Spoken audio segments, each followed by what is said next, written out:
Study of 1 John 3:10-15 KJV. Title: The Mark of God's Children. Love versus hatred. 10. In this the children of God are manifest, and the children of the devil. Whosoever doeth not righteousness is not of God, neither he that loveth not his brother. For this is the message that ye heard from the beginning, that we should love one another. 12 Not as Cain, who was of that wicked one, and slew his brother. And wherefore slew he him? Because his own works were evil, and his brother's righteous. 13 Marvel not, my brethren, if the world hate you. We know that we have passed from death unto life, because we love the brethren. He that loveth not his brother abideth in death. Whosoever hateth his brother is a murderer, and ye know that no murderer hath eternal life abiding in him. Historical understanding. 1. Context of the early church. John wrote to a community facing false teachings, likely early Gnostic or Docetic influences, that denied Christ's true humanity and promoted moral indifference.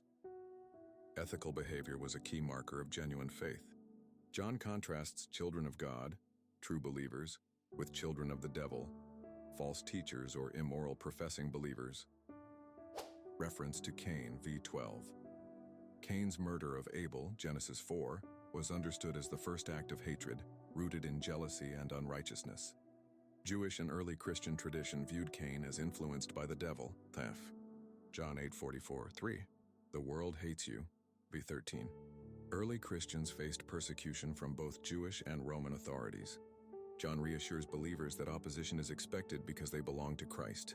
4. And love as evidence of salvation, v. 14. In Jewish thought, passing from death to life was tied to resurrection hope. John redefines it as a present reality marked by love for fellow believers.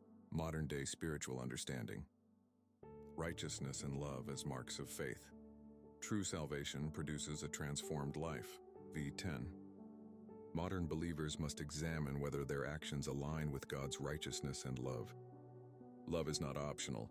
It is the defining trait of a Christian, John 13:35. 2. Warning against hatred, Virgil 15. Hatred is equated with murder in God's eyes. See so. Matthew 5:21-22. This includes bitterness, grudges, and malice.